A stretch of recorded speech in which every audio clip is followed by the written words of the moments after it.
Boker Tov a todos, es un gusto compartir con ustedes. Esta es la segunda clase del ciclo que llamamos Rosh Hodesh o Desayuno con el Raf Efraim, en Desayuno de Rosh Hodesh con el Raf Efraim. Lo hacemos alrededor del Rosh Hodesh. Por ejemplo, mañana es Rosh Hodesh Nisan. Rosh Hodesh es el comienzo del mes, el comienzo del mes de Nisan en este caso. Bueno, el tema que vamos a ver hoy es un tema que genera siempre preocupación, interés, debate, discusión. ¿Qué pasa el día que termina nuestra existencia física?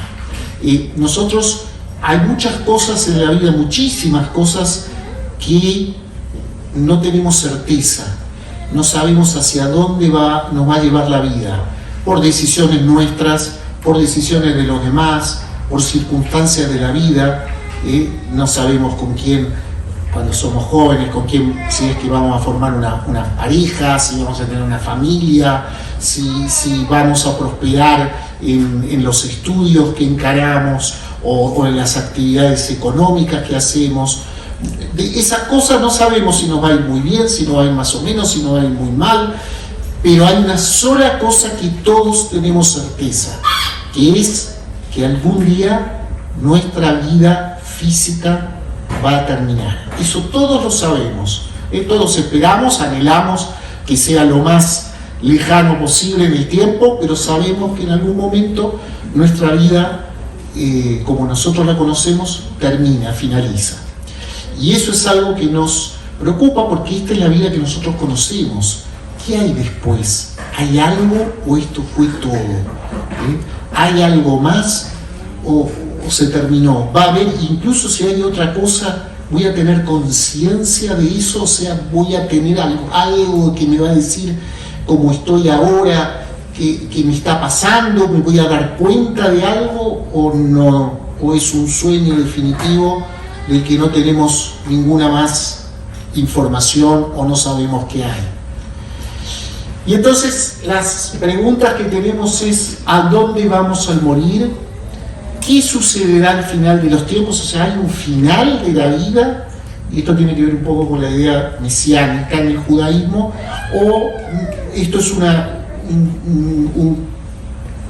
línea que no tiene fin o que puede tener un fin pero que no tiene que ver con un fin escatológico. O sea, podrá haber un fin porque terminará la vida en la Tierra, porque un asteroide chocará con nosotros y se terminará, o habrá algo más al final de esos tiempos. Y después, otras preguntas que tienen que ver con a dónde vamos a morir, tiene que ver la resurrección. ¿Qué piensa el judaísmo? ¿Habrá eso alguna vez? Y reencarnación, ¿sí? Porque cuidado, ojo, porque habitualmente tenemos una respuesta muy rápida: no, los judíos no creemos en eso, y no es tan así,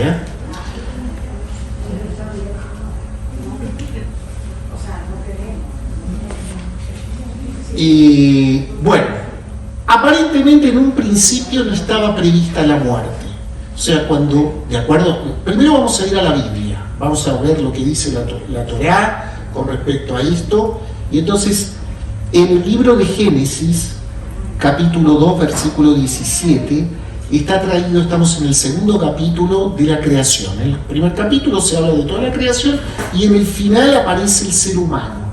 Y ahí dice: del árbol del conocimiento del bien y del mal no comeréis. La primera pareja humana estaba en el Gan Eden, en ese lugar, en ese jardín del Edén, teniendo una vida idílica. Ellos no tenían que trabajar, no tenían que hacer nada, estiraban la mano, sacaban la frutita o la verdurita y se alimentaban y no vivían una vida feliz, no necesitaban estar ni siquiera vestidos, el clima era ideal para ellos. Y ahí dice: del árbol del conocimiento, pero hay límites, y Dios le dice: del árbol del conocimiento y del bien y del mal no comeréis, porque en el día de que de él comieres, ciertamente morirás. Que morirás no tiene que ver con que en el momento que él coma se va a morir, sino que si va a transgredir eso, a partir de ahí se instaura la muerte. Como dando a entender que hasta entonces el ser humano iba a ser eterno, no iba a tener muerte, pero si come del árbol que les prohibió, morirás. No significa que vas a morir en ese momento, pero que ya no vas a vivir eternamente, o sea, va a haber muerte. Y luego, más adelante, en otro capítulo, en Génesis, en Bereshit 3:19, dice, porque polvo eres y al polvo volverás, y ahí está la base fundamental de nuestra fe en cuanto a que nosotros los judíos no nos incineramos ni nos embalsamamos, sino que termina nuestra vida física y vamos en lo posible lo más rápido a la tierra, ¿sí? Suena duro y feo decirlo, pero cuanto más rápido nos pudrimos, mejor para el judaísmo. Y Dios posteriormente, en este avance, no solo que va a decir que, bueno, por supuesto esa primera pareja humana transgredió la prohibición, comió del árbol que no tenía que comer y por lo tanto hay muerte. Pero no solo eso, sino más adelante Dios va a decir que esta vida no va a ser una vida de 2000, 5000, 10.000 años, sino que aparte de la muerte le va a poner, y dijo Dios, mi espíritu no morará para siempre en el hombre porque él es carne, por eso sus días serán 120 años, ¿sí? Pone un límite de edad, ese límite de edad no va a ser inmediato, porque no es que a partir de ahí nadie vive más de 120 años, ni tampoco a partir de ahí todos viven 120 años, sino que ese será paulatinamente el tiempo para la vida, el límite de la vida, porque nosotros vamos a ver después que personas como Abraham, Isaac, por lo menos en el texto bíblico, viven mucho más, viven 175 años, 180 años, y eso va a ir descendiendo. Ese versículo es previo al diluvio. El diluvio va a marcar un quiebre muy grande en la humanidad, las edades fantásticas que había van a ir disminuyendo. Cuando digo edades fantásticas, había uno que vivió 969 años.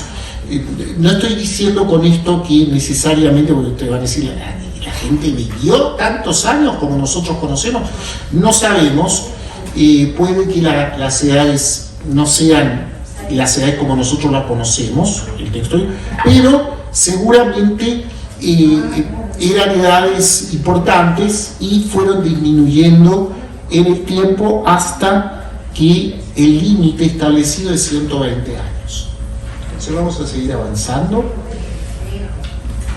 Ahora, también van a aparecer algunas excepciones a la hora de morir. La forma de la muerte es la persona deja de respirar, deja de latir su corazón. Hoy en día el tema de la muerte es básicamente la muerte cerebral, se dice, ¿no? Es una serie de electroencefalogramas con la línea plana, en donde ya no hay actividad cerebral. Quiero decir que el tema de la muerte no es un tema zanjado definitivamente siquiera, ni siquiera para la ciencia médica, porque la muerte ha cambiado en la ciencia con el tiempo. Antes se creía que aquel que dejaba de latir su corazón, ese se murió.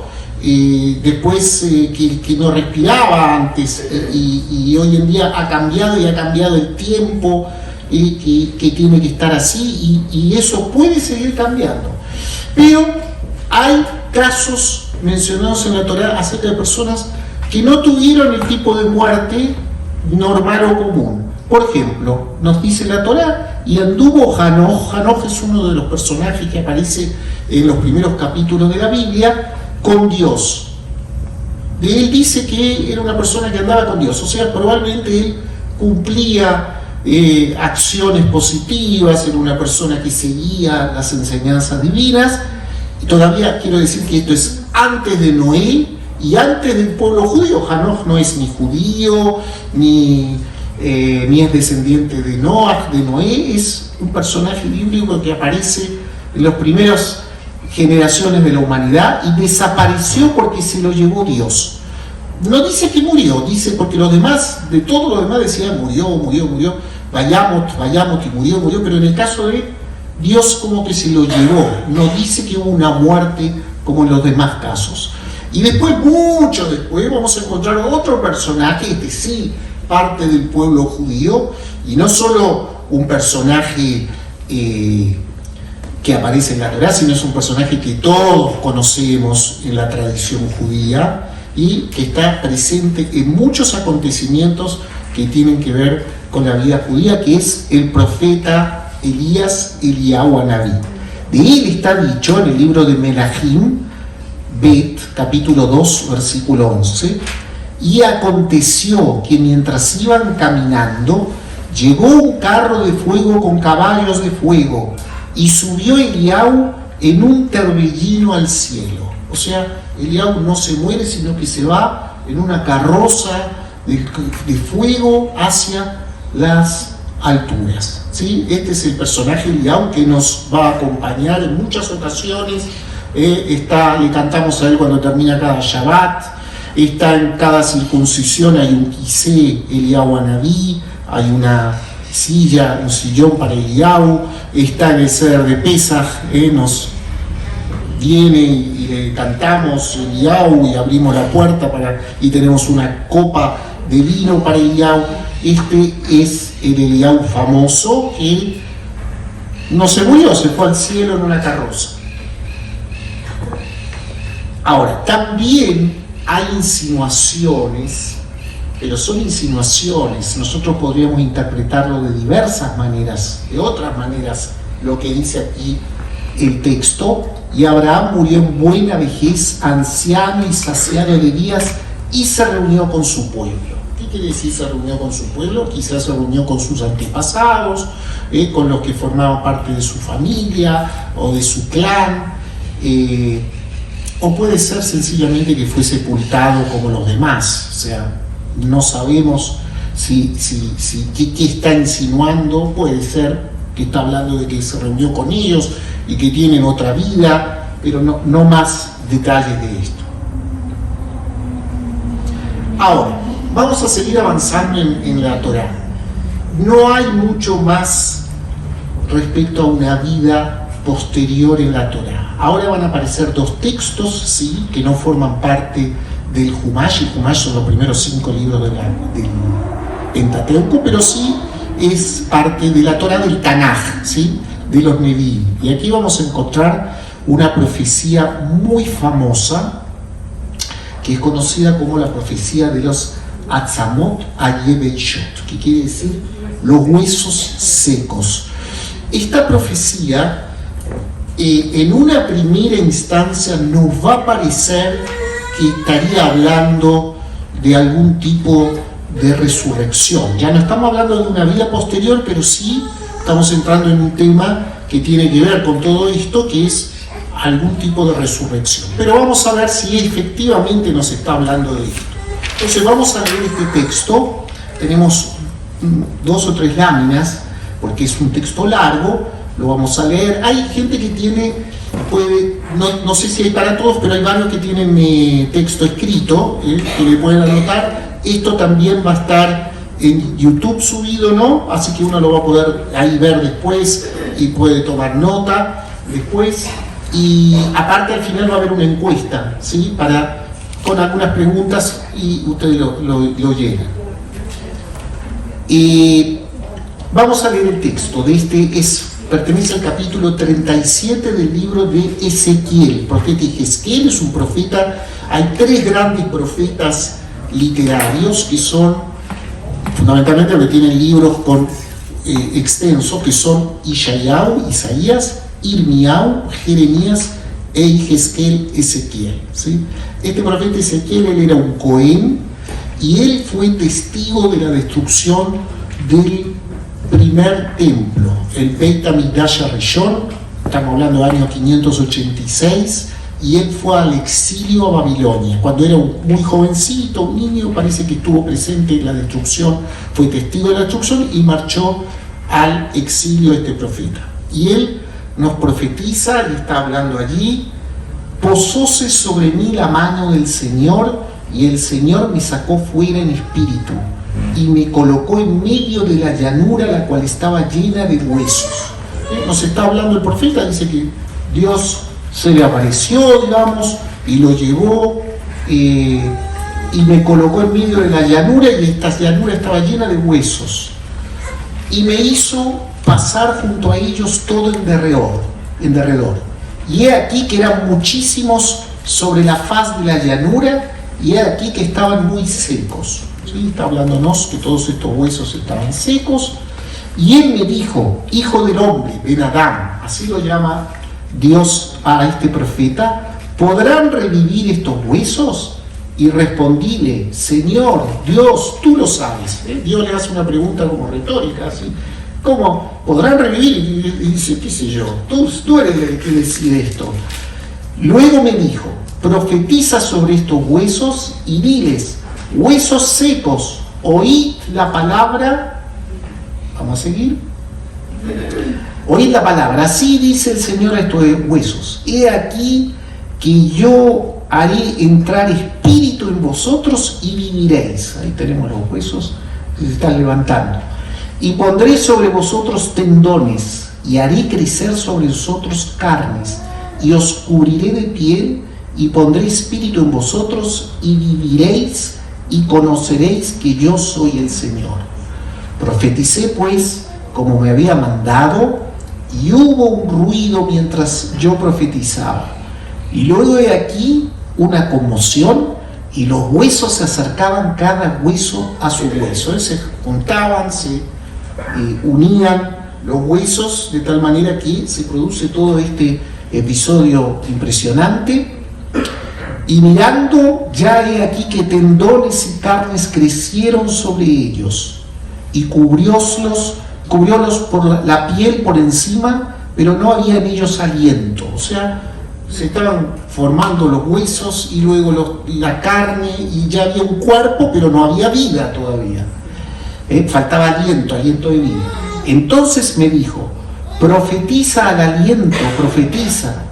Oh, hijo del hombre, y di al aliento: así dice el Señor Dios, ven de los cuatro vientos su aliento y sopla sobre estos muertos para que revivan. ¿Sí? Que está hablando de que haya aliento de vida, ¿no? Y profeticé como me había mandado, y entró en ellos el aliento, y revivieron, y se levantaron, y estuvieron sobre sus pies un ejército sumamente grande. Ese es el capítulo, pero no lo vamos a terminar todavía ahí. Ezequiel 37, del versículo 1 al 10.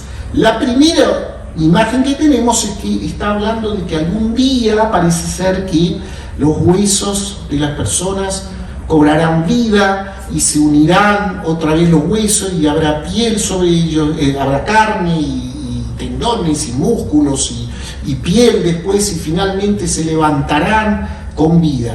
¿Sí? Parecería hablarnos de una resurrección. Pero si seguimos leyendo un poquito más, vamos a encontrar: me dijo luego: todos estos huesos son la casa de Israel, y os haré subir de vuestras sepulturas, y os traeré a la casa de Israel. ¿Sí? Eso está en el mismo capítulo 37, versículos 11 y 12. Los versículos que siguen a lo que leímos antes. Y un poquito más adelante dice, en 37 y 19: yo tomo el palo de José que está en manos de Efraín, y a las tribus de Israel sus compañeros, y los pondré con el palo de Yehudá, y los haré un solo palo.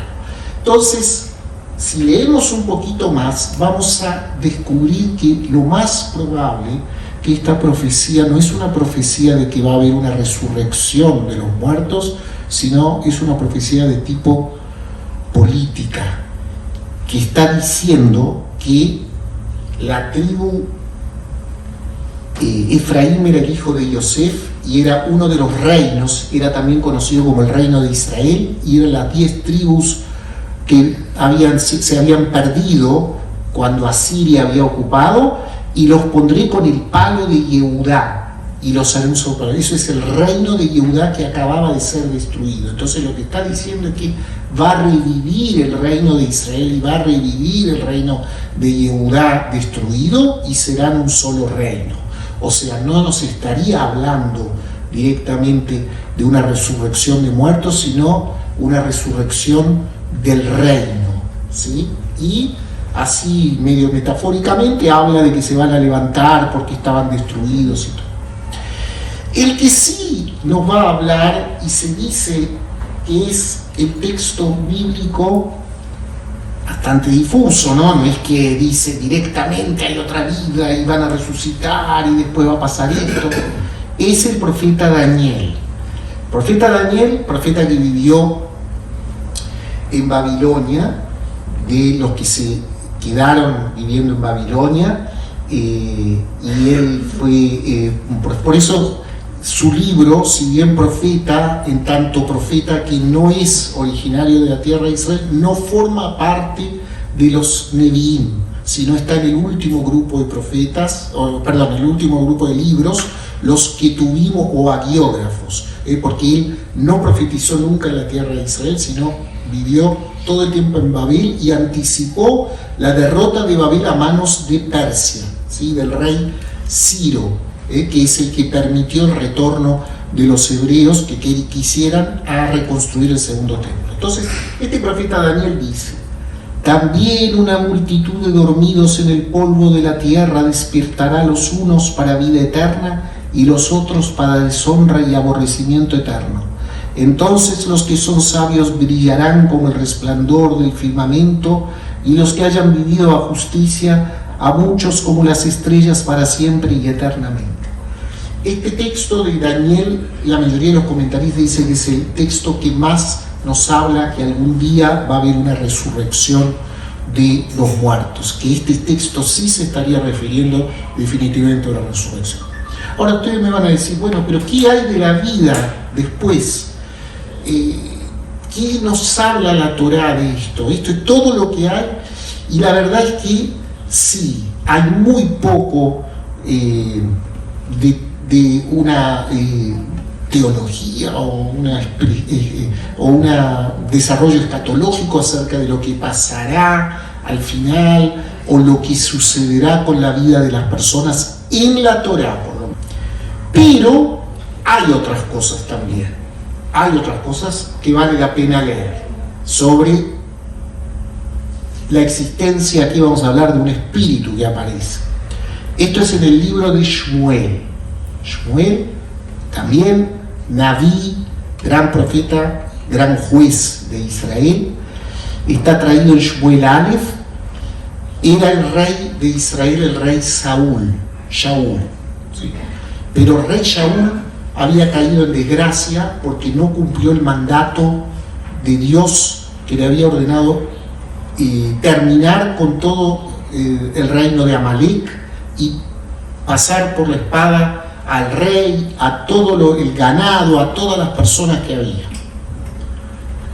Porque ellos derrotaron militarmente a Amalek, que era el gran malvado enemigo de Israel. Y aconteció por aquellos días que se reunieron los filisteos, sus ejércitos. Los filisteos eran otro pueblo tradicional, enemigo de Israel, y muy complicado a la hora de guerrear con ellos. Siempre le costó mucho. Recién David va a poder derrotar definitivamente a los filisteos. Les costó mucho derrotarlo a los hebreos. Entonces estaban reunidos los filisteos, sus ejércitos, en guerra para pelear contra Israel. El rey era Saúl, primer rey de Israel, y Shmuel ya había muerto. Shmuel murió. Y todo Israel lo había llorado y lo había enterrado en Ramá. Ramá es un lugar donde él vivía, y ahí lo enterraron, es decir, en su propia ciudad. Y Shaul había extirpado del país los nigromantes y los adivinos. ¿Quiénes son los nigromantes? Los que consultan a los muertos. ¿Sí? Él había prohibido que haya consultas a los muertos, porque así lo prohibía la Torá, y él los había echado, y a los adivinos, pitonisas y todo eso que no son profetas, que adivinan el futuro. Hallábanse reunidos pues los filisteos y acamparon en Shunem, Asimismo, Shaul había reunido a todo Israel acampando en Gilboa. Mas cuando vio Shaul el campamento de los filisteos, temió y amedrentóse su corazón de gran manera. Le dio miedo, porque era un ejército poderoso el de los filisteos y él no sabía lo que iba a pasar. Entonces, ¿qué hace? Sigamos. Y consultó Shaul al Señor, mas el Señor no le contestó, ni por sueños, ni por Urim, ni por profetas. O sea, Dios se había alejado, se había quebrado la relación ya con Shmuel y con Dios de Shaul, y entonces él, por más que él lo pidió a Dios que le conteste, Urim son, el sumo sacerdote tenía una pechera donde tenía unos piedritas con los nombres de las tribus y las letras hebreas, y él consultaba a Dios y Dios le contestaba encendiéndose las distintas piedritas para formar respuesta a eso. Pero dice que Dios no le contestó a Shaul a través del sumo sacerdote por esa pechera que era como un oráculo, ni por profetas, ningún profeta apareció para eso. Entonces dijo Shaul a sus siervos: buscarle una mujer nigromante para que no vaya a ella e inquiera por medio de ella. O sea, él había echado a los nigromantes, pero ahora le dice a sus: consígame una bruja porque le quiero ir a preguntar algo, ¿sí? Y le dijeron sus siervos: he aquí hay una en Endor, una pitonisa. Partió Shaul, el nombre de Endor es especial, ¿no? Partió Shaul disfrazado. ¿Por qué? Porque es como que no queda bien que él los echó y después va a ir a buscar una bruja, entonces mejor que nadie sepa quién soy. Poniéndose otros vestidos, y partió él y 2 hombres que le acompañaban, y fueron a aquella mujer de noche. Y le dijo Shaul, se encontraron con la mujer: ruego te adivines por medio del espíritu conjugador de los muertos y me hagas subir a aquel que yo dijere. O sea, quiere que le haga subir un muerto. Sigamos. Mas la mujer le contestó: he aquí, tú sabes lo que ha hecho Shaul. Ella no sabía que era Shaul, él fue disfrazado. Entonces le dice: yo lo que me estás pidiendo, tú sabes lo que ha hecho Shaul, cómo ha hecho cortar de la tierra a los nigromantes y los adivinos. ¿Por qué pues quieres poner una trampa a mi vida para hacerme morir? Él pensó que era inspector que viene le quiere hacer pisar el palito, ¿no? Entonces le juró Shaul por el Señor: vive el Señor que no te sucederá mal alguno. Le preguntó pues la mujer: ¿a quién te haré subir? Y él respondió: hazme subir a Shmuel. Mas cuando la mujer vio a Shmuel, le pidió que le haga subir, o sea que el espíritu de Shmuel. Y se ve que la mujer había hecho sus conjuros. Mas cuando la mujer vio a Shmuel, gritó en voz alta: ¿por qué me has engañado? Pues tú eres Shaul. Ahí se dio cuenta de que era Shaul el que vio. A lo que Shaul le respondió: no temas, ¿qué has visto? Y ella le dijo: veo un juez que sube de la tierra. Seguimos. ¿Cuál es su forma?, preguntó Shaul. Es un anciano que sube y está envuelto en un manto. Shmuel siempre andaba con un manto. Y conoció Shaul que era Shmuel, por lo cual inclinóse rostro a tierra. Entonces dijo Shmuel a Shaul: ¿por qué has turbado mi reposo haciéndome subir? Estaba como durmiendo en algún lado. Y respondió Shaul: me encuentro en situación de angustia porque los filisteos pelean contra mí, y Dios se ha apartado de mí y no me responde ni por profetas, ni por sueños. Por eso te he llamado. ¿Sigamos? Ya. Bueno, volvamos un segundo atrás. Bueno, después la historia sigue, y lo cierto es que después Shmuel se va y le anticipa que le va a ir mal en la guerra a Shaul, y después desaparece. Y lamentablemente Shaul va a morir en la batalla esa contra los filisteos. Va a morir él y su hijo Jonatán. Pero lo que me interesa acá no es hablar lo que le pasó a Shaul, sino que la Torá nos está diciendo que uno puede consultar a un muerto. Por lo menos Shaul fue y consultó. Pero eso, más que eso, es que hay un lugar de espíritus en donde están los muertos. Y si no hay nada, ¿de dónde apareció Shmuel? Y cómo esta mujer consiguió que apareciera. Quiero decir que la Torá prohíbe, aunque diga que los muertos están en algún lugar y que se puede llegar a eso, prohíbe que se los llame y se los consulte. Ellos, eso está todavía en la Torá, ¿sí? El muerto tiene que estar tranquilo y descansar donde está. Pero vemos que hay mención a algún tipo de vida espiritual. Seguimos. Por lo tanto, las almas están en algún lado donde reposan, pero no sabemos más. No hay explicación clara de lo que sucede después. En la época bíblica hay una preocupación de distanciarse de la religión egipcia. Recuerden que los hebreos salieron de Egipto y los egipcios hacían un culto a todo lo que tenía que ver con los muertos. Por eso hay muchas leyes que tienen que ver con apartarse de los muertos. Por eso los sacerdotes egipcios, entre muchas tareas que tenían, una de las más importantes que era embalsamar a los muertos o hacer las momias. Se hacía mucho eso, trabajando. En cambio, el sacerdote judío se tiene que alejar del muerto, no puede, lo impurifica el muerto hasta el día de hoy, ¿no? Los Kohanim no pueden estar en contacto con el muerto. Entonces, en la época bíblica hay una preocupación de distanciarse. Hay énfasis en que la recompensa y el castigo es en este mundo. La recompensa y el castigo, si uno se porta bien, va a tener. Y encontramos, yo hago morir y hago vivir, dice, está hablando Dios, hiero y sano. Eso está en Deuteronomio 32-39. O sea, todo lo hace Dios en este mundo y Él es el que decide. Entonces, hay una preocupación por este mundo. No hay referencias o un desarrollo acerca del otro mundo. Sigamos. En algunos libros, pero esto choca con lo que nosotros sentimos. El ser humano quiere saber más y empieza a preguntar ¿por qué esta persona, que era una persona buena, se murió tan joven? Pregunta que tenemos. Había entonces y había la misma pregunta que nos hacemos hoy. ¿Por qué esta persona fue tan buena y le fue tan mal en la vida?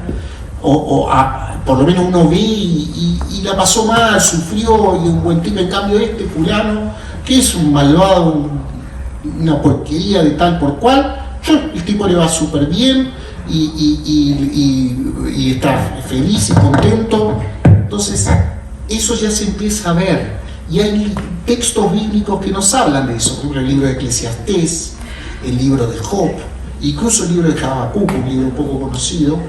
Eclesiastés es un libro de escepticismo. La verdad que no importa lo que hagas, al final todos terminamos en el mismo lugar, nada nuevo hay bajo el sol. Habacuc habla de que Dios no parece actuar con justicia. Job nos habla de alguien que sufre a pesar de ser una buena persona. Entonces, todo eso genera que los rabinos, ya en la época talmúdica, empiezan a generar preguntas acerca de lo que pasa y se empieza a desarrollar la idea de la inmortalidad del alma y la idea de una resurrección.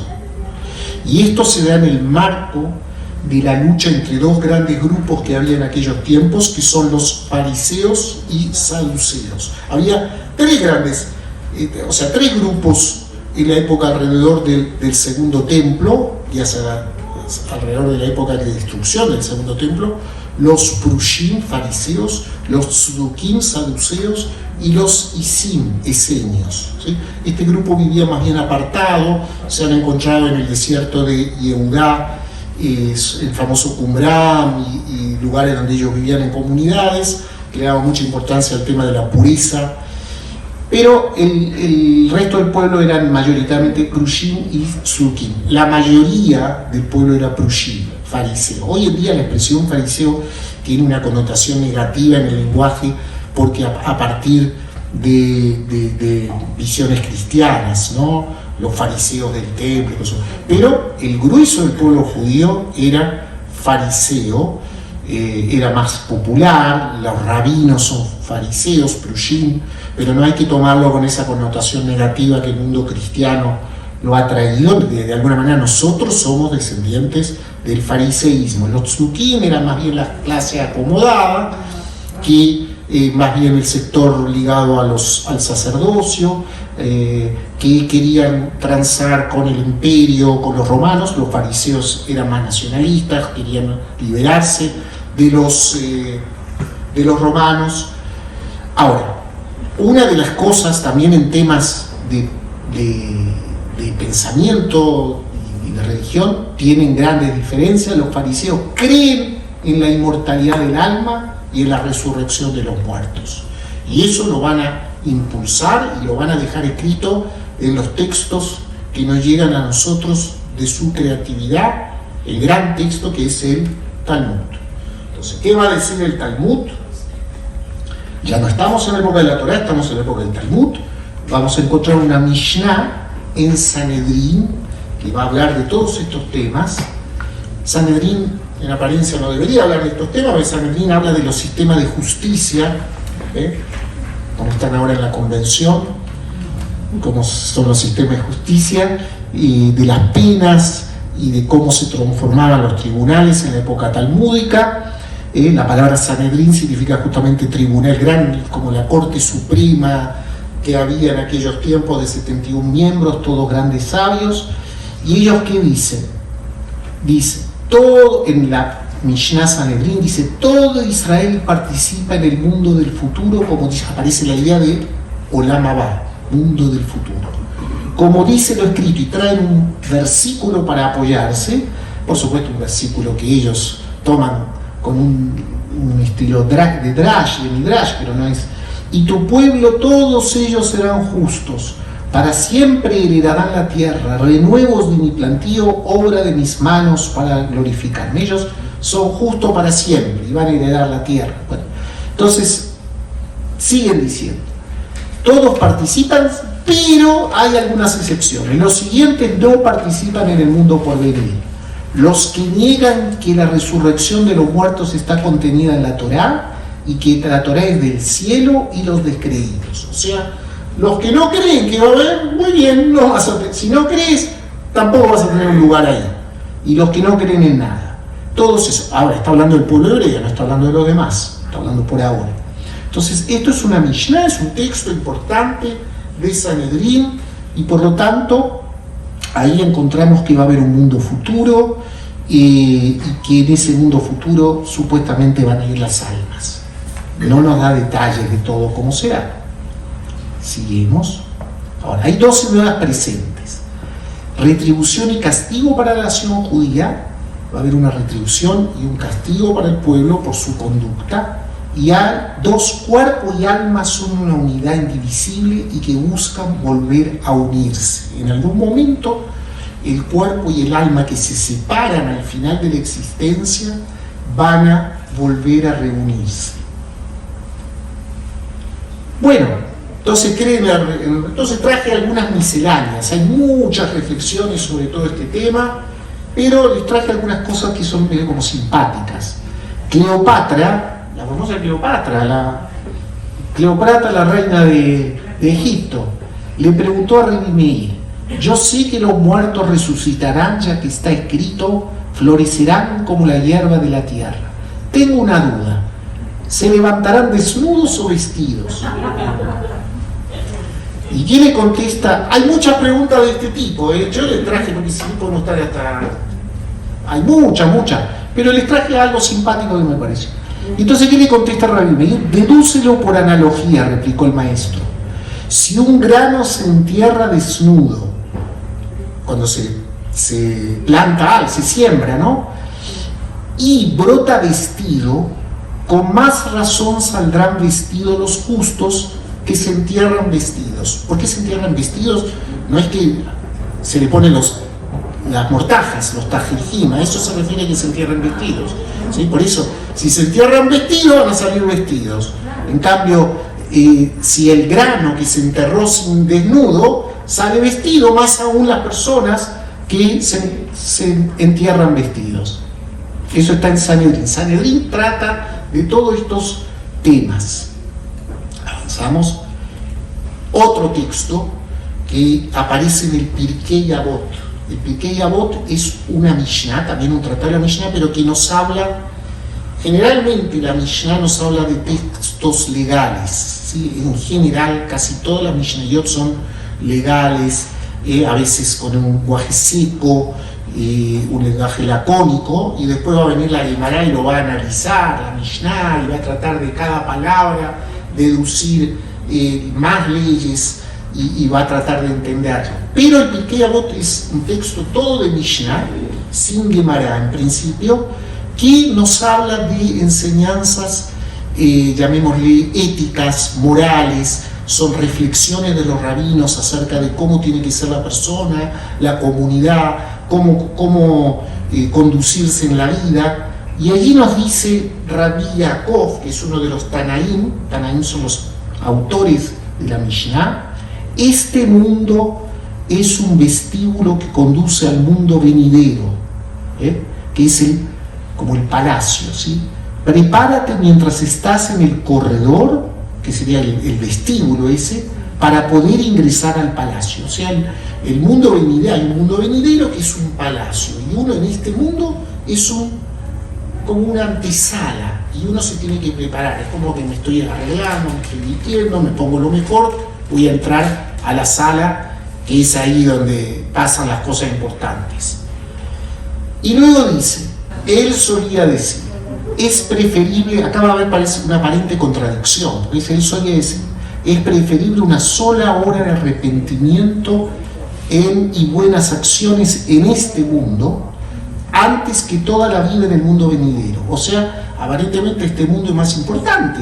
¿Por qué? Porque prefiere una hora de arrepentimiento, es el famoso teshuvá, hacer teshuvá, ser una persona que retorna de sus equivocaciones, sus errores, y buenas acciones, maasim tovim, ¿sí? Buenas acciones que, digamos, son mitzvot junto con la teshuvá, antes que toda la vida en el mundo venidero. Pero luego inmediatamente dice, pero es preferible una sola hora de calma espiritual en el mundo venidero antes que toda la vida en este mundo. O sea, por un lado, mientras estoy en este mundo, tengo que dedicarme a hacer teshuvá, maasim tovim, y una hora de eso vale más que todo. ¿Por qué vale más? Porque eso me puede hacer que mi vida en el otro mundo sea mucho mejor. Pero una vez que ya llegué al otro mundo, la calma espiritual que me da, si es que hice el trabajo previo en la antesala, ¿cuál es la antesala? Este mundo, entonces voy a tener un descanso, una calma espiritual que vale más que toda la vida en el mundo venidero. Ahora, esto que está en el Talmud se va a ir desarrollando a lo largo de la Edad Media, y vamos a llegar más o menos a lo que pasa con nosotros, o como es la legislación judía hoy. Finalmente, ¿qué pasa según el pensamiento judío desde la Edad Media? Cuando una persona muere, su alma abandona su cuerpo. Durante los primeros 7 días, la Shivá, revolotea el hogar. Por eso se reza en el hogar lo posible. La Shivá se está todo el tiempo en el hogar donde vivió la persona, ¿no? Hoy en día no todos mueren en la casa, en la clínica, ¿no? Pero el hogar es el lugar donde retorna, digamos, el alma. Va como cualquier animal que busca retornar a donde vivía, lo mismo el alma busca a su casa, va, y revolotea en el hogar.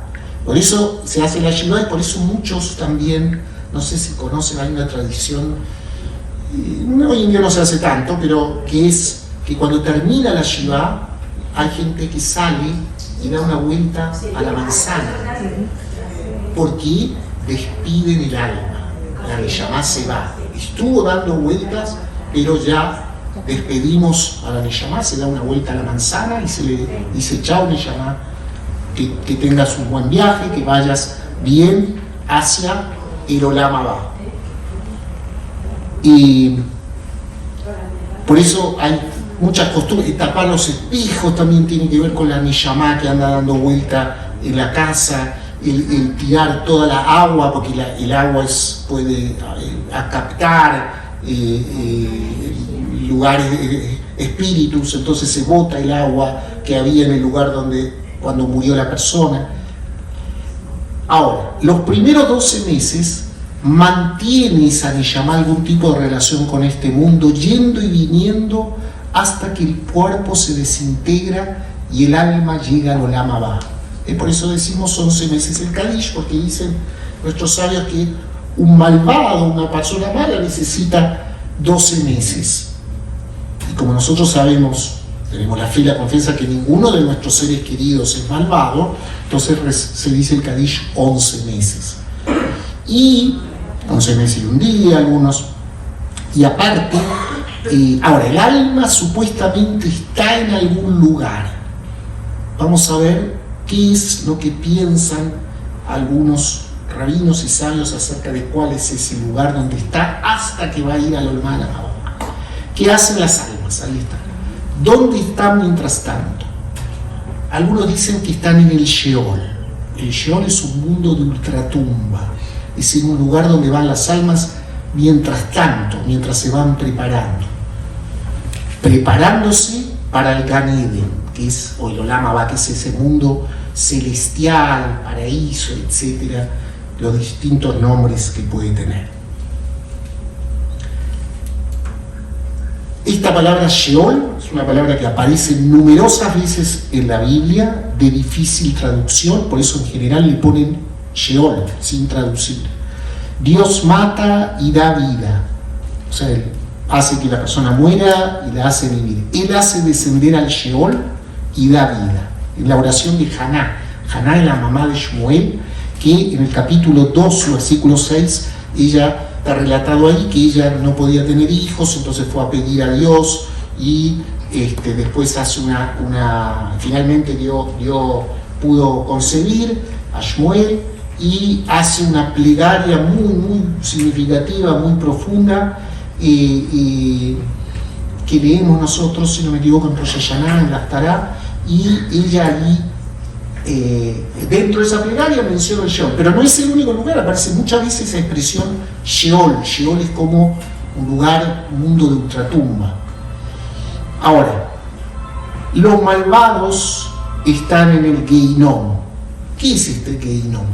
Generalmente en la tradición judía se decía que era como el infierno, purgatorio, estoy usando términos cristianos, lugar que en realidad no es ni una cosa ni la otra, sino más bien un lugar de reparación de las almas. Esta palabra Geinom aparece en el libro de Reyes. Ahí dice: asimismo destruyó, están hablando de que un rey destruyó a lugares de idolatría. Asimismo destruyó a Tofet, que él aparece un dios idólatra, que está en el Gei. La palabra gay no tiene nada que ver con gay que se habla hoy en día. La palabra gay en hebreo quiere decir valle, una llanura, un valle, o sea, un lugar entre montañas. Geinom, el valle de Inom, para que ninguno pasase a su hijo o hija por el fuego de Moloch. Moloch era una deidad muy conocida en el mundo entero, en el Medio Oriente, dios de varios pueblos, en particular los fenicios y también quizás los filisteos, creían en este Moloch, que le hacían ofrendas sacrificando personas y quemándolas.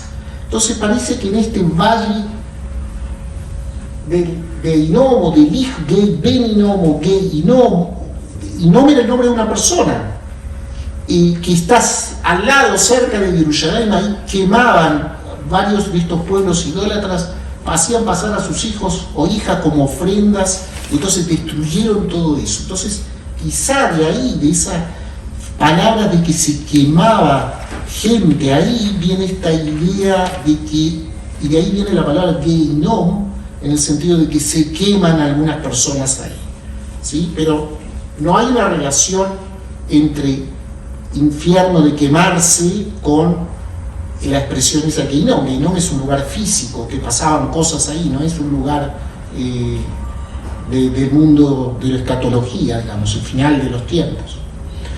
Según algunos rabinos, al final todos llegan al Gan Eden. Según otros, los malvados nunca llegan a él. Termina son tan cargados de tantos pecados y tantas cosas. Ahora vamos a hablar un poquito de los tiempos. Después vamos a hacer un resumen gráfico para que uno se haga la idea, porque uno va a decir, bueno, y al final de todo esto, ¿cómo es? Ya, enseguida va a ver. Tiempos, en todo este proceso aparece la idea del fin de los tiempos, de los Ajarita y Amín, que merece una discusión o un tema de una clase aparte, pero lo mencionamos, lo decimos. Dijo Raf, el arribo mesiánico no depende sino del arrepentimiento y las buenas acciones. Shmuel dijo, si los israelitas hacen teshuvá serán redimidos, si no lo hacen no lo serán. La primera idea es que el arribo mesiánico tiene que ver con nuestra actitud. O sea, nosotros vamos a traer con nuestro mejoramiento como personas. Si hacemos teshuvá, si somos mejores personas, al final vendrá la redención y vendrá los tiempos mesiánicos. Pero hay otros que dicen, estas son las huellas del arribo mesiánico. Crecerá la desvergüenza y lo valioso será menospreciado. Habrá vides y el vino será inasequible. O sea, habrá abundancia, pero la gente no va a poder comprarlo o tenerlo. La casa reunión de sabios será prostíbulo. El Galil será destruido. ¿Se acuerdan que hace 10 años atrás hubo ataques del Líbano contra el Galil en la famosa Segunda Guerra del Líbano? El Galil será destruido y la gente irá de un lugar a otro. Migraciones forzadas. Los jóvenes avergonzarán a los viejos. El hijo insulta al padre, la hija contra la madre, la nuera contra la suegra. Bueno, esto es más común. Esto podría ser en cualquier época, tenía que llegar a los tiempos mesiánicos. Fíjense la diferencia. En un lado va a llegar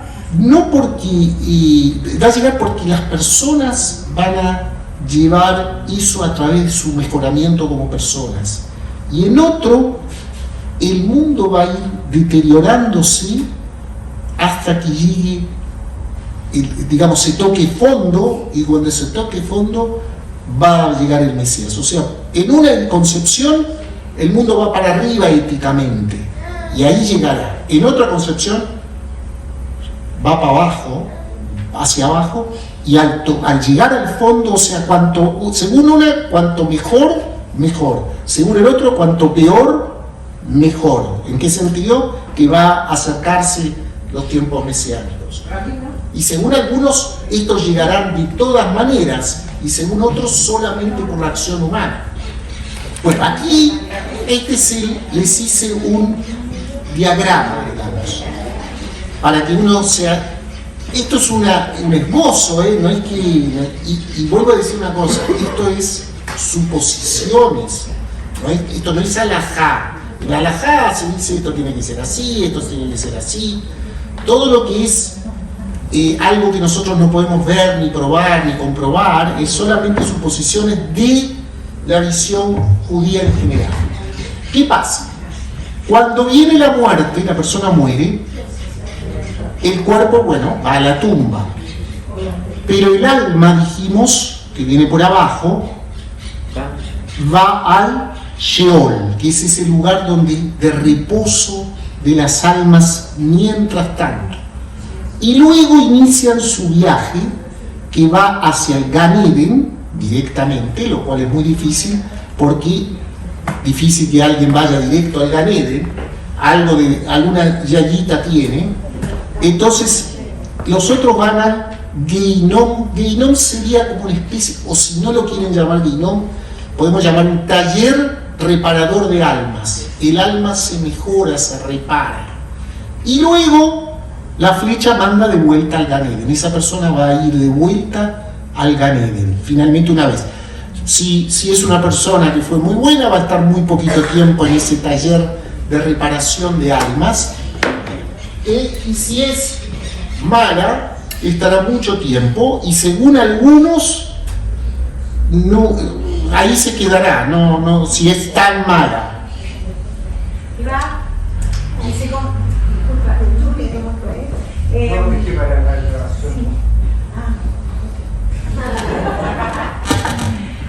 ¿Y se considera una persona malvada o mala cuando se aleja de la religión? No. Nosotros no sabemos, porque ¿qué dice uno? Religión uno le llama a las mitzvot, digamos, cumplimiento de mitzvot, se supone. Pero la verdad es que los mismos rabinos dicen que no sabemos el valor de las mitzvot. En el mundo venidero nos van a juzgar a nosotros, pero nadie sabe que a lo mejor la mitzvah que yo hago, que no me identifica como una persona religiosa, tiene tanto peso que vale más que todas las otras mitzvot que hace el supuesto, entre comillas, religioso. Pero si nosotros no sabemos el peso, por eso se dice, ojalá uno trate de hacer la mayor cantidad de mitzvot que puede. ¿Por qué? Porque sencillamente no sabemos cuál es el valor de cada mitzvah. Entiendo. Pero cuando esa persona es judía, de padre, madre, de abuelo, de abuela, y adquiere otra religión, y después en el lecho de muerte se arrepiente, viene la teshuvá, ¿qué pasa ahí? ¿Se perdona a la persona? Toda persona, dice, el mismo texto dice que uno puede hacer teshuvá en cualquier momento de su vida, aunque sea un instante antes de su muerte, y tiene absoluta validez. Pero nos anticipan, como uno no sabe cuál va a ser el último instante antes de su muerte, porque uno puede morirse ya en este momento, entonces mejor que haga teshuvá, que siempre esté preparado para hacer teshuvá. Y hay una cosa más, el que hace teshuvá, hay un libro que se llama, aquí habló de él y habló de Lubavitch, que dice, se llama Tania, que es la base de Chabad, pero es una de Hasidim, muchos, nos hace una reflexión acerca de que la persona que hace teshuvá, y eso también tiene su fuente en Yeshayahu, está más cerca de Dios que el que siempre fue, que no existe tampoco buena persona y no tiene errores, porque la teshuvá, la imagen que nos da es como nosotros estamos, cada persona es como un hilo que está agarrado hacia arriba, conectado con Dios. Entonces cuando se corta, se empieza a deshilachar por los errores que cometemos, hasta que llega un momento que está a punto de romperse. Entonces uno, cuando uno hace teshuvá, es como que lo anudara de vuelta para que no se caiga, pero al hacer ese nudo se eleva un poco más. En cambio, el que está finito y nunca tuvo deshilachado, queda más abajo que el que hizo teshuvá, ¿me entiendes? Entonces está más lejano a Dios. Entonces por eso, pero la verdad es que no existe una persona que tiene el hilito totalmente finito, porque todos tenemos cosas que nos cortan un poco, deshilachan el hilo, ¿no? Otra pregunta, ¿no? Sí. El que está descrito ahí en el diagrama es el destino de las... Perdón. ¿Es el destino de las almas judías o de todas las... Buena pregunta, porque no nos dice nada acerca, nos habla en general, y en general el Talmud habla mucho de los judíos. ¿Por qué? Porque hay que pensar que existía la idea de que cada pueblo tenía su fe y su manera de... Entonces hay una visión de tipo más bien nacionalista, en el sentido de que esto es para los judíos, porque los que no son judíos tienen su propio sistema de creencias, y ellos probablemente tienen algún tipo de relación con Dios de tipo diferente. Pero hoy en día podemos decir que esto engloba a todos. Podemos decir que estas ideas engloban a todo el mundo, nada más que nosotros los judíos tenemos sobre nosotros la obligación de las mitzvot. No somos elegidos por ser mejores personas, sino por tener la obligación de cumplir mitzvot. Rab, en la Torá, cuando Dios la entrega, en ninguna parte de todo eso se menciona ni se habla, o por lo que vimos acá, o muy tangencialmente, pero no hay ninguna visión en la cual Dios diga que hay una vida después. O sea, quédate tranquilo porque además... No dice eso, espera, en la Torá no aparece nada de eso. Sí. Y por lo tanto Dios no lo dice. En alguna parte, nosotros como para sentirnos un poco más tranquilos, aparentemente que empezamos a buscar una interpretación de que sí, parece que sí. Pero por otro lado está la Cábala, y la Cábala es como diciendo sí, y te habla de todo lo que ocurre, incluso te habla de los demonios que existen y todo eso. Entonces, ¿por qué la Torá no dice nada y de repente aparece en el judaísmo una tendencia que dice sí, sí hay? ¿Dónde está el tema? ¿Por qué Dios no nos dice nada y después la Cábala dice que sí lo Bueno, dice? yo vuelvo a decirte, la idea original es que la recompensa y el castigo y todo pasa en este mundo. Entonces empieza a surgir ¿cómo? Y es en este mundo, pero en este mundo encontramos que este mundo en muchos sentidos es injusto. Entonces empiezan a buscar a través de Midrashim y de reinterpretaciones de textos bíblicos la visión, la idea de que hay otro mundo. La Kabbalah no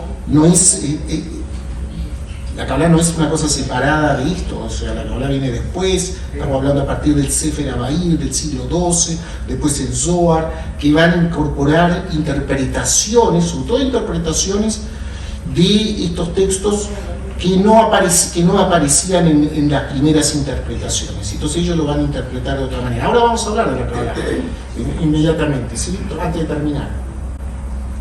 No, volvamos. Entonces, ¿qué pasa con el cuerpo en la tumba? Y después, ¿qué pasa con la gente? Llega el Mesías y la era mesiánica. Y entonces hay gente que va a estar viviendo en esa época. Para esa gente va a haber un día del juicio para la humanidad de la época, ¿sí? Para la que esté en ese momento. Y luego del Ganeden, las almas van a volver para reunirse con el cuerpo. ¿Ven que hay como una...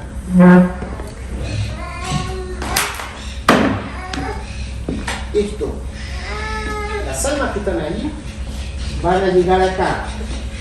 Y entonces se van a juntar la humanidad que estaba en ese tiempo, más el cuerpo y alma que se unen en la resurrección, y ahí va a llegar el Olam Abba, el mundo venidero, que en un principio va a ser cuerpo y alma, pero va a ser cuerpos no necesariamente como nosotros los entendemos hoy día, y no van a ser cuerpos y almas que van a necesitar de vidas como nosotros tenemos. No van a necesitar comer, ni ninguna otra ninguna de las necesidades fisiológicas que tenemos los seres humanos, sino que van a vivir una vida etérea y una vida contemplativa, de estudio de las fuentes de la Torá, unidas con Dios, algo así.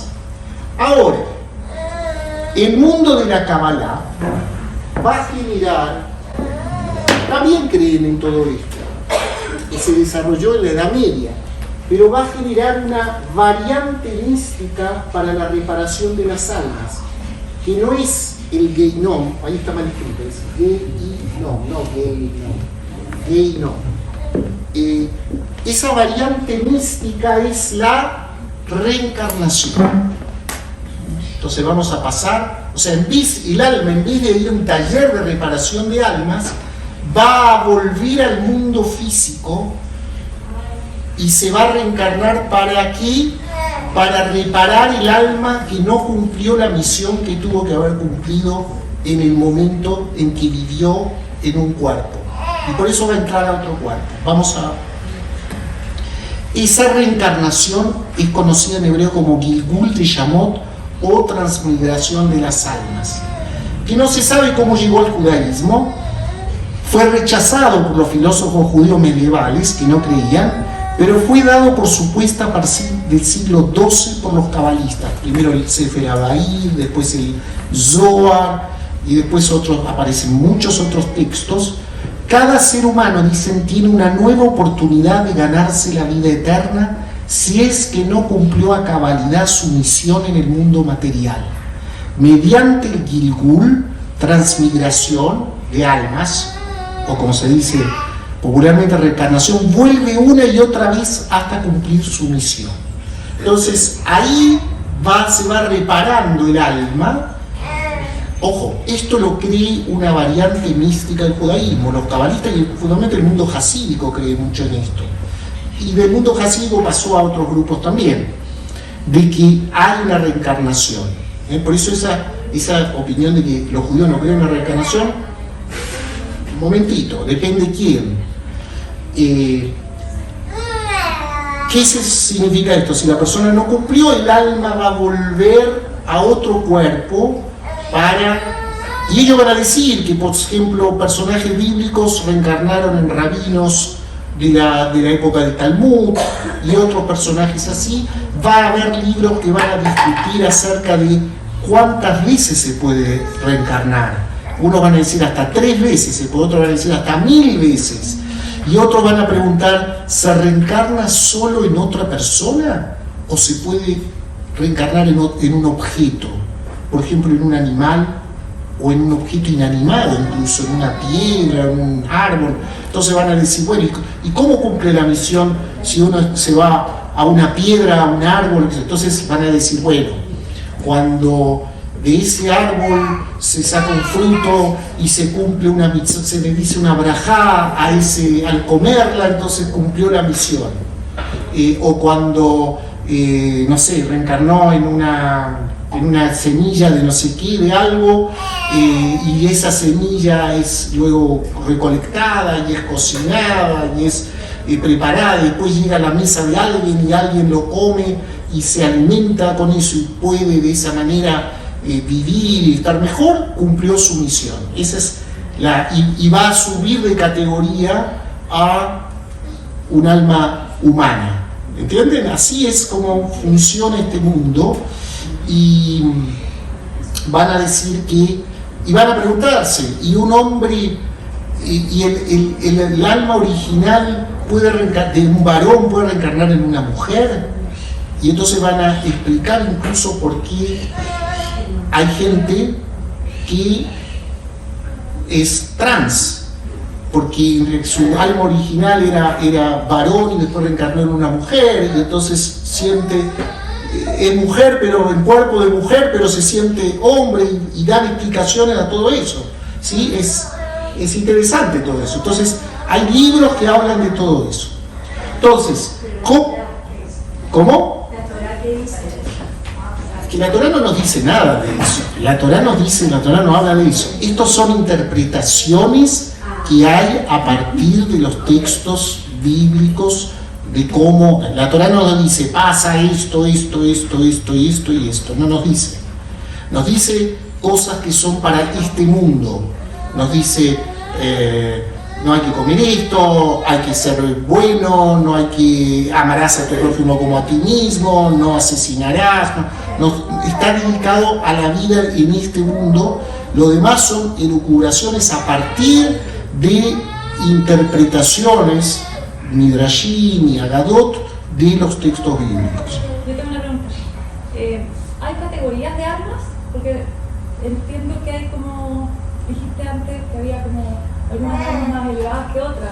Por ejemplo, en temas de kashrut entiendo que existe alguna como categoría, por algo no comemos de algunos ciertos animales o comemos de otros porque a lo mejor el pescado es más elevado que otra. ¿Existe también algo así entre los seres humanos? No, todas las almas son iguales. El tema es que las almas se van moviendo de acuerdo a que cumplen o no su misión que tenían en este mundo. Entonces pueden ir bajando en su categoría de reencarnación o de transmigración, o subiendo en la medida que van cumpliendo su misión en el mundo. Pero en principio todas las almas son iguales. Ya, y en este tipo de reencarnaciones, que pueden haber varias veces, mi pregunta es cómo, te reconoces, o sea, cómo finalmente, si en este paso, esta alma quizás va sufriendo cambios. Me imagino que va variando, cómo finalmente, porque siempre nos dicen te vas a reencontrar en el más allá Sí. con tus seres queridos. ¿Cómo Sí. finalmente te reconoces? ¿Nos reconocemos finalmente? Las almas se reconocen entre ellas, se van a reconocer, sí, sí. Eso también es una pregunta que se hace. ¿Qué va a pasar cuando me voy a reencontrar con... Sí, me voy a reencontrar y nos vamos a reconocer, porque esas almas no tienen la mentalidad, no necesitan...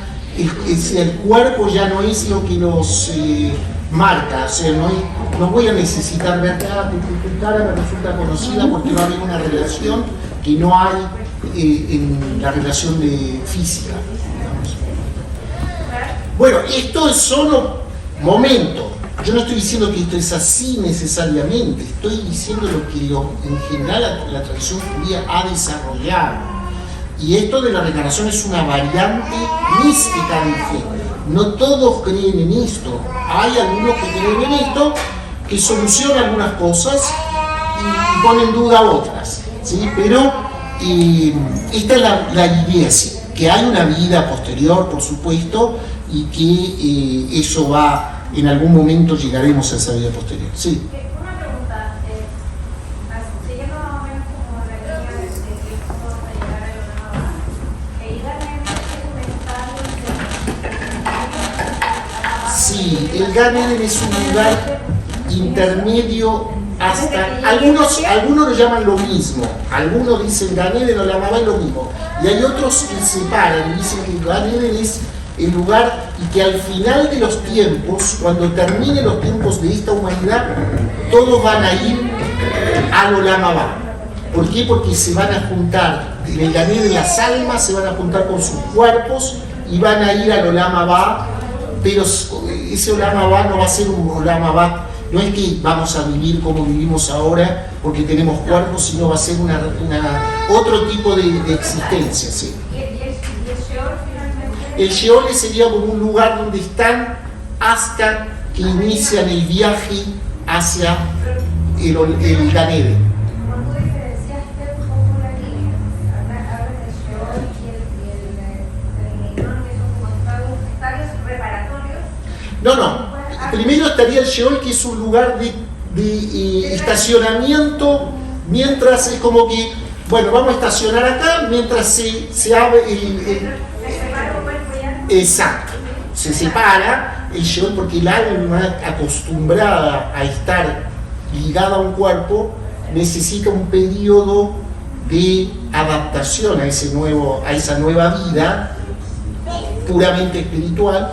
Entonces está en el Sheol, hasta que se despeja la entrada al Gan Eden o al Gehinom como lugar de reparación de las almas. Esta fue la clase, espero que les haya gustado. Nos dejamos invitados a que dicen las leyes judías de la Lashon Hara,